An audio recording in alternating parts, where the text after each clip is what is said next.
You're welcome to the Late Late Show. I'm your host, TV's Craig Ferguson. Please sit down, relax. You at home, undo the restraints and the handcuffs and go easy on each other for a minute or two. Relax. It's a great day for America, everybody. I'll tell you. Well, no, wait, maybe it's not. Great day for America, except perhaps New York City. They've got the big strike going on there. I'm very sorry to hear about that, the big strike going on there. Now, I don't know what the issues are on either side of the strike. I don't know what I'm talking about. And I don't want to know. I find it's more fun to talk about controversial issues if you don't do any research at all. In that regard, I'm kind of like Fox News. I'm like Fox News. I don't care.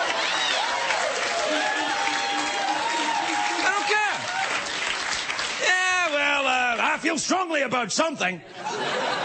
Anyway, I can't take sides in any kind of argument like that. I don't have my citizenship yet. So, you know, I choose the wrong side. Back on the boat. It's hard, though. It's hard to get to work in New York without getting on the subway. And what's Donald Trump going to do? He can't move around. He can't come above ground in daylight. How's he going to get around? He'll be stuck in his coffin till this thing is resolved. Yeah. Yeah.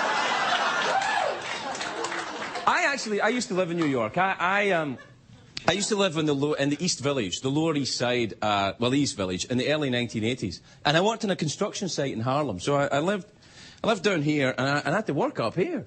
So I had to take 2 subway trains. You know, I took the 14th Street across, and then the A train all the way up. You don't need to know this. But anyway, but this was the early 80s. Ed Koch was the mayor, and New York was bankrupt. It was broke at the time. We had to pass the hat round the subway before they would actually take us to where we were going. Now, I'm worried that this strike, though, in New York is going to last a long time. I mean, because how are the strikers going to get to the negotiating table? If the transport officials want a meeting, they'll say, well, how will we get there? We'll take the sub... No, we can't. We can't. And the other obstacle, of course, is the guy negotiating for the drivers. Because who's going to be able to understand his demands? Right? He's going to... We want... What? We demand to have a can of cassowary. But something bacon. I don't know, what?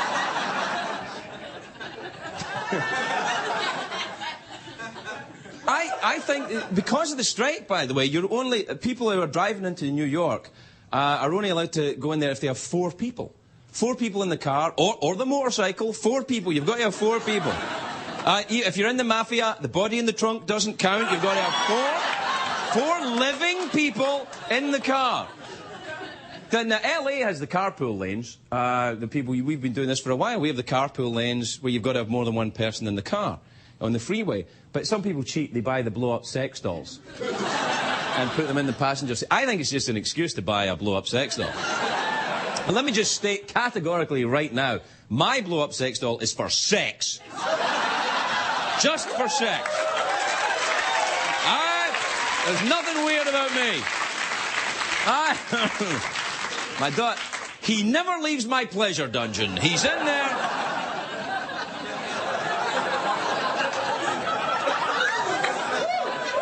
Which reminds me, I must get one of those electric pumps. It doesn't...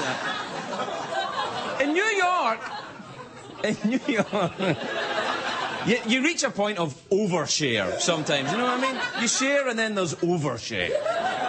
In New York, though, no one is using the subway. So it's just like LA.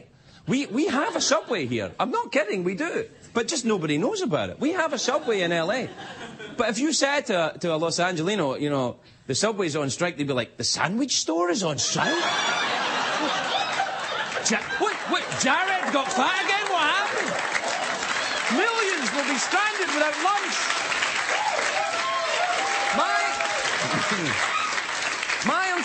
My Uncle James Ingram used to be a garbage man in Manhattan. He went on strike in the 1970s during the garbage strike. And you notice quickly when the garbage guys go on strike.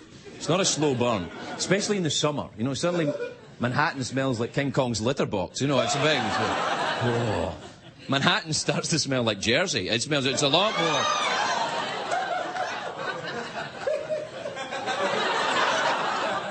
You know who strikes all the time? The French. The French are always on strike. Always on strike, the French. You ever been to France? They're on strike. They're on strike now, probably. Always at the airport in Paris, Charles de Gaulle Airport, the baggage handlers, always on strike. They're always... They have these things, they call them flash strikes. They strike... No, why are you on strike? Well, there's something on TV, we wanted to see it.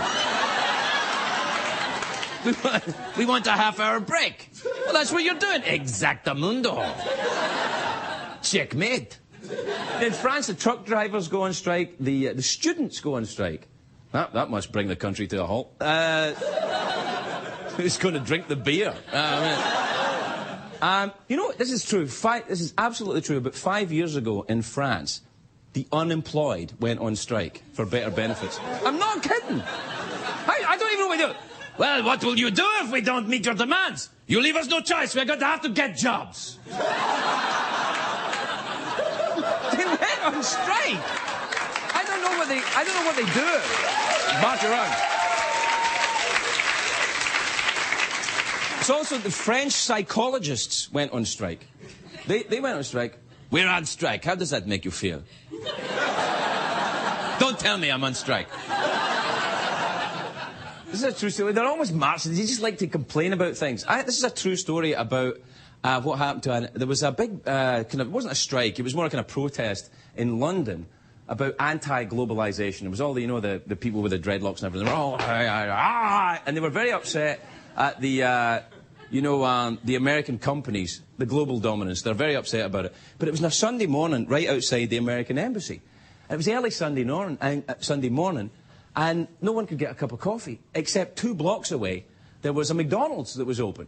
So all the people that were complaining about, the globalization and American, cultural imperialism, they all left the strike, went down to McDonald's to get the coffee. And then it was like, can I have a Big Mac and a coffee? Down with America! Supersize me on that. Well, yeah, it's kind of... It's true story.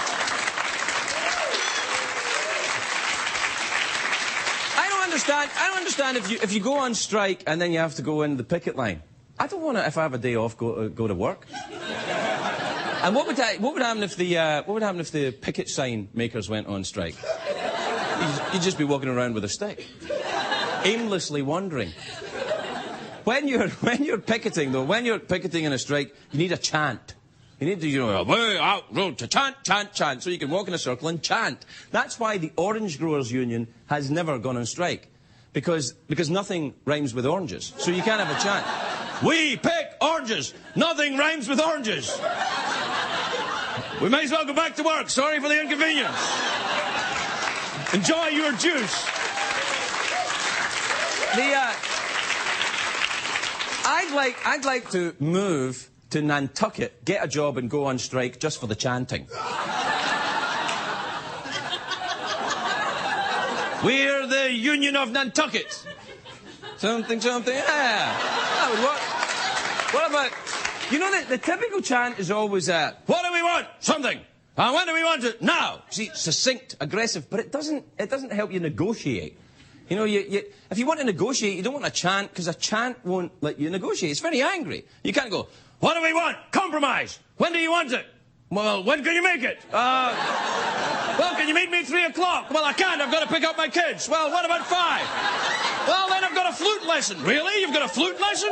Yes, I've got a flute lesson. Really? I didn't know you played the flute. Well, I don't. That's why I'm taking lessons. Well, that's good. When do you find the time? Well, I don't have time. That's the problem. Oh, I see. You want more time off from work? Yes, that's why I'm on strike. I see. See, that was good. Oh.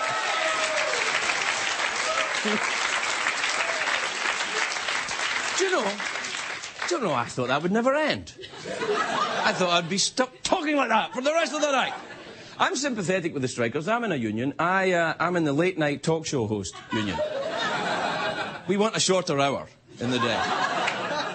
We might strike, and then they'll put on Laverne and Shirley reruns, which I think probably do better, actually. But all the late night talk show hosts, we're all in the same union. We actually all live in the same house. It's like the monkeys. We've got a fireman's pole. We do everything. Leno and Letterman, they've got their own wing, and they're off that way. Carson Daly lives above the garage. Weird kid, always playing music and having experiments. And me and Conan share bunks. You know, we spoon. The Irish and the Scots, we get along, you know. But Letterman's cranky. He marks the stuff in the fridge. You know, he does. He marks his soy milk in the fridge. You know, if you drink it, he gets really mad. Really gets mad. Yeah, I am so getting fired. The good thing, though, when you live in a house with a bunch of talk show hosts, you know, if you can't work things out, you can just throw to a commercial. You're in an argument, you go, I can't deal with this, so we'll be right back after these messages. Worldwide